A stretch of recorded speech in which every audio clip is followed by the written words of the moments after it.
One of the worst forms of racism in education, perhaps inadvertent, in my opinion, is the belief that children of color will benefit from having very light demands placed upon them, and the resultant practice of requiring only the minimum from them is also common.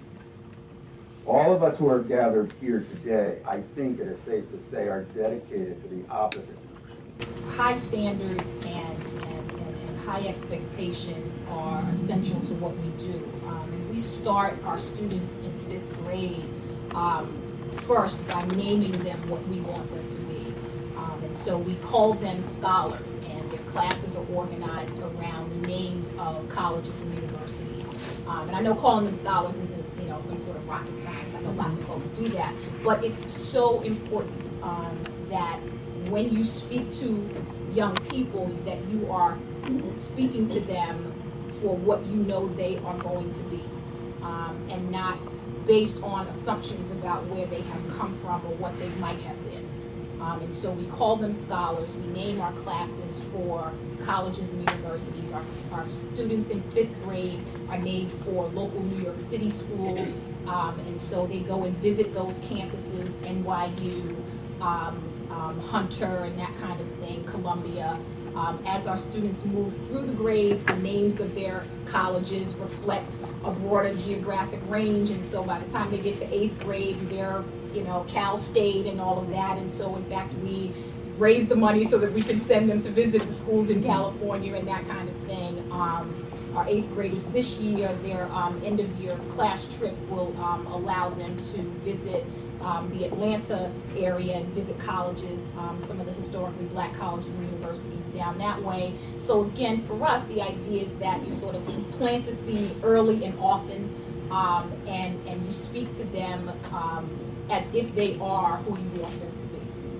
I thought we were the only ones who called our students scholars. And on the video this morning, I actually start every morning with a "Good morning, Rainier Scholar," so that was kind of funny too. And no, it's absolutely at the heart. It is a bit of a rhetorical question in ways.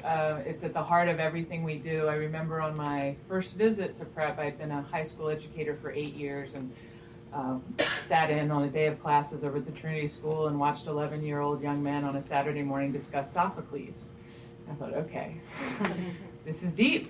And many hours later, had a conversation with Peter, and I said, Peter, a lot of folks, myself included, try to do this work, try to identify and get at what's going to inspire a student to want to sit at 9 a.m. and discuss Sophocles. How has prep pulled this off? And the results at that point in time, this was 2000, 2001, so many years of results to stand upon. And I will never forget he said one simple sentence. He said, you have to be relentless in your standards. And I have carried that with us from day one of the founding of Rainier Scholars. And that's absolutely relentless in our academic standards, relentless in the standards we hold for our faculty. I talk all the time about it's not fair to ask our kids to work harder than our faculty. So we have to be willing to step up and do as much, if not more, than what we're asking our students to do. And it's also standards of humanity. In the video this morning, Simona spoke of not just academics, but what kind of person are you going to be? So we put an enormous emphasis on those character qualities and aspects of the community as well. But so sure, standards are at the core of everything we do.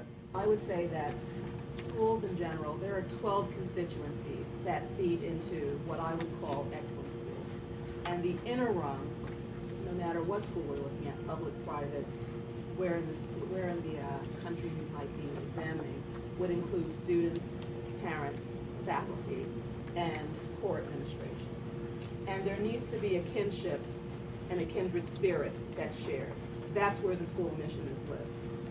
And if there's any piece in that that's broken or fractured in any way, the system will not go forward. And so for me, that's where the transformation begins, to really look at the dynamic amongst those four groups to make sure that everyone has buy-in.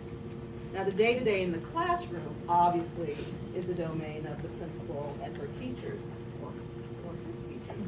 But on a broader level, if we could think about our schools with regard to those four groups, that will really set the stage for anything else that we might talk about today. Thinking very specifically about academics, I think there are two pervasive trains of thought right now when we use common ed speak. There's progressive education and all that that means, and there's traditional education and all that that means. And I would like to suggest to you that it's not one or the other, it's both and. I think many schools that have moved completely towards progressive education, and I really come through the progressive school movement, so I'm a true proponent of progressive education, lose what I lovingly refer to as the ABCs and the 1, 2, 3. The rote kinds of skills that, and work habits and habits of mind and essential questions that kids have to go through in a cyclical way, as I say to parents, reminding them as to how to wash the dishes. You taught them how to wash the dishes. You modeled for them how to wash the dishes. You assume they know how to wash the dishes. Parent of a 21-year-old still can't wash the dishes. So just knowing that those are the kinds of things that we need to partner around amongst those 4 constituencies continually. I remind my classroom teachers of that because they often assume that just because these kids are cognitively prepared, that they no longer have to go through those road exercises of really, again, Ed speak, scaffolding those skills to move to the deeper levels of conversation. I would also say that, at least at the middle school level, I've really removed conversation from the core content, the core subject matter, because quite frankly, as you said, in the life of an 11-year-old, are they really going to remember that geometry lesson on Tuesday? No. But they will remember those conversations that were meaningful and powerful that led to why geometry had meaning in their lives at that moment. And so what we've done at Trinity, and I'm very proud to say that I've had a major part in this since I've been there, is to really look at skills. And I would dare say that excellent schools have common understandings around what are the skills, what are the outcomes that we have for our children. And so Trinity is known for developing critical reading, critical writing. The draft revision process is key across all domains. No middle school child leaves the Trinity experience without learning how to write a thesis research paper. Again, I don't know about you, but I didn't learn how to write a thesis research paper until sophomore or junior year, and I went to a rather high-powered public school. I went to Stuyvesant High School. I did not learn that skill. I was exposed to that skill, but I didn't learn and internalize that skill until high school. 90% of my 8th graders are leaving with that skill. That will empower their learning experience going forward. That's what when I hear high academic standards, that's what I'm thinking about. Whether or not they read that 5th book, Call Me Ishmael, I don't know if they got past the first sentence, that's okay. But can they pick up a text and find textual evidence to support an argument? If they can do that with confidence, that's the standard of excellence that we have now achieved.